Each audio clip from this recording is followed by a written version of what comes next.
સ્વાગત છે મિત્રો આપને આપની પોતાની ચેનલ નિર્મલ મંજન સો મોહી પાવા પર.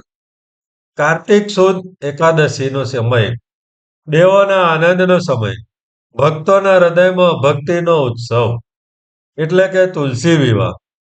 તુલસી એ હિન્દુ ધર્મમાં ફક્ત એક છોડ નથી, પણ તે માતાનું સ્વરૂપ છે, કહેતા તુલસી માતા. જેમનો વિવાહ ભગવાન વિષ્ણુના સ્વરૂપ એવા શાલિગ્રામજી સાથે થાય છે.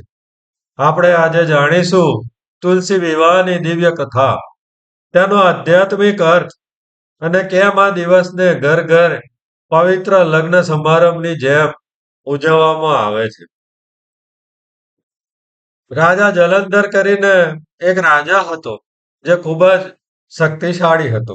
દૈત્યોનો રાજા હતો, પણ તેની શક્તિનું સ્વરૂપ હતી તેમની પતિવ્રતા પત્ની એવી વૃંદા, જે ભગવાન વિષ્ણુની ખૂબ મોટી ભક્ત હતી. દેવતાઓએ ઘણીવાર તેમની સાથે યુદ્ધ કર્યું, પણ જલંધરને હરાવવામાં તે સફળ ન થયા. કારણ કે વૃંદાની પતિવ્રતા જલંધરને અજેય રાખતી હતી. અંતે દેવતાઓ ભગવાન વિષ્ણુ પાસે ગયા અને કહ્યું કે અમારી રક્ષા કરો.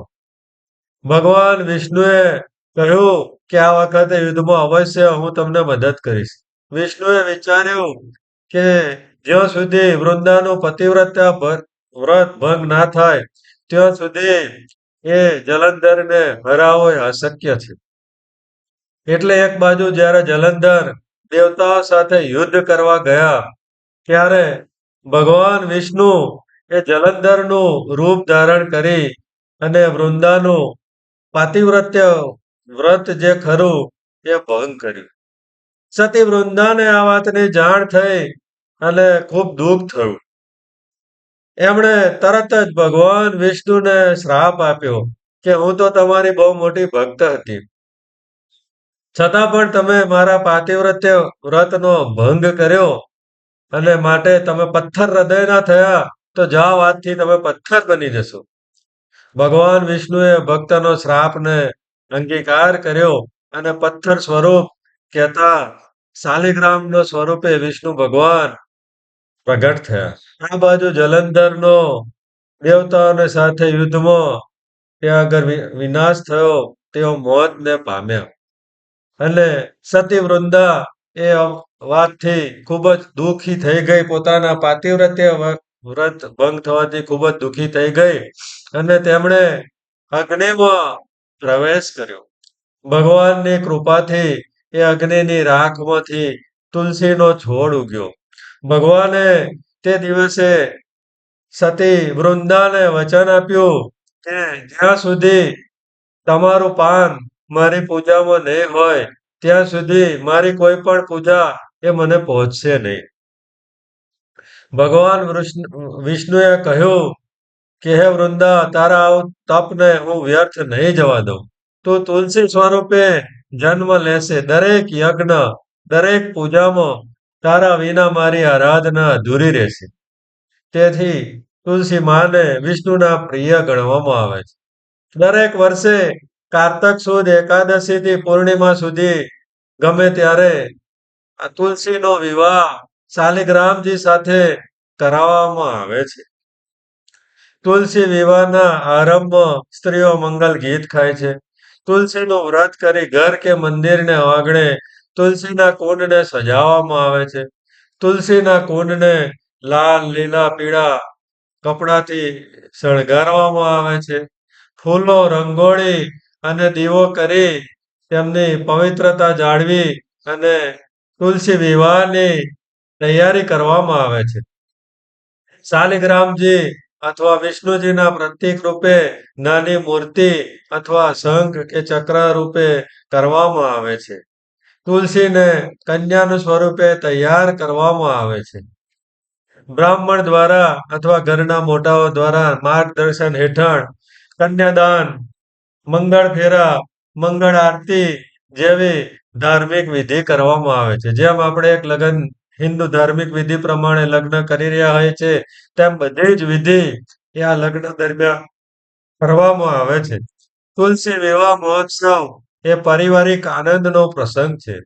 સ્ત્રીઓ ખાસ કરીને નવા સાડી, નવા કપડાં પહેરે છે, ગીતો ગાય છે અને ભગવાનને પ્રાર્થના કરે છે કે ઘરમાં સુખ, શાંતિ અને સમૃદ્ધિ બની રહે.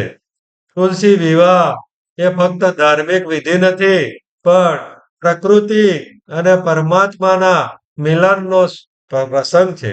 તુલસી એ પૃથ્વીનું પવિત્ર સ્વરૂપ છે અને શાલિગ્રામ એ પુરુષ તત્વનું પ્રતિનિધિત્વ કરે છે. તેઓનું મિલન દર્શાવે છે કે જીવનમાં ભક્તિ અને સ્નેહનો જો સંયમ હોય, તો જીવન પૂર્ણ અને શાંત થાય છે. તુલસીનું પૂજન મનને શુદ્ધ કરે છે. શાલિગ્રામની આરાધના આત્માને મોક્ષ તરફ દોરી જાય છે. તેથી ભક્તો તુલસી વિવાહને માત્ર તહેવારને તરીકે નહીં, પરંતુ દિવ્ય સંયોગના ઉત્સવ તરીકે ઉજવે છે. કહેતા પુરુષ અને પ્રકૃતિના મિલન તરીકે ઉજવે છે. આજના યુગમાં જ્યાં પ્રકૃતિ સાથેનો સંબંધ ધીરે ધીરે તૂટતો જાય છે, ત્યાં તુલસી વિવાહ આપણને યાદ અપાવે છે. પ્રકૃતિ પણ દિવ્ય છે. તેને પૂજવાની જરૂર છે. તેને સાચવવાની જરૂર છે. આપણી કોઈ પણ ક્રિયાથી પ્રકૃતિમાં પ્રદૂષણ ન ફેલાય. જે ઈશ્વરની જે કોઈ પણ વસ્તુ છે એને નુકસાન ન પહોંચે, એ આપણે જાણવું જોઈએ. તુલસીના એક પાનમાં પણ અનંત ચેતના છે. તેથી જ તુલસી વિના કોઈ પણ પૂજા પૂર્ણ મનાતી નથી. તો ચાલો કારતક મહિનાના આ શુભ પ્રસંગે તુલસી વિવાહ ઉજવીએ. પ્રેમથી અને ભક્તિથી પ્રકૃતિ માટેની આપણી કૃતજ્ઞતાને વ્યક્ત કરીએ અને માતા તુલસી અને ભગવાન શાલિગ્રામજીનું એ ભવ્ય તુલસી વિવાહ આપણે એનું આયોજન કરીએ અને આપણે તેમની પૂજા કરીએ. તો આ સાથે જ સર્વેને જય તુલસી માતા, જય માતાજી, જય શ્રી કૃષ્ણ. ઓમ ભગવતે વાસુદેવાય. ઓમ નમઃ પાર્વતી પતય. હર હર મહાદેવ.